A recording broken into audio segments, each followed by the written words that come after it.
ئەمە نووسێتی بە شانازیە و مسلمان و پشگیری ئیسرائیلەکە. الله قوربانیان. السلام عليكم.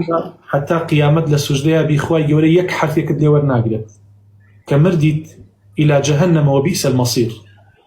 يا أيها الذين آمنوا لا تتخذوا اليهود والنصارى أولياء.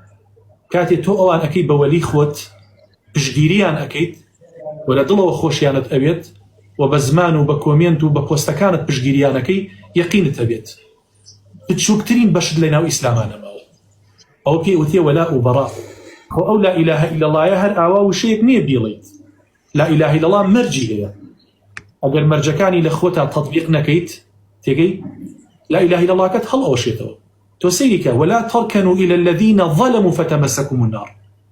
يعني دلتان با ميلي نبي بلاي كسكي ظالمة أبي ظالم ترهبي لو صهيونته أبي كسيتر بأندازي جولك ظالم كاتل تو تشجيري أو كي يقين تبي أخوات سوتين إلى جهنم ولا إله إلا الله كتهل وشاوته ويقين الشتبي أخوي بالورجار لقل أو صهيونية حشرة أكاد كمنالي فلسطيني و كتشو بيتاواني وجن بيتاواني خلقي غزاء كوجت برو بيروز بيت خو يقولي هداية الداء قشاني هدايتي.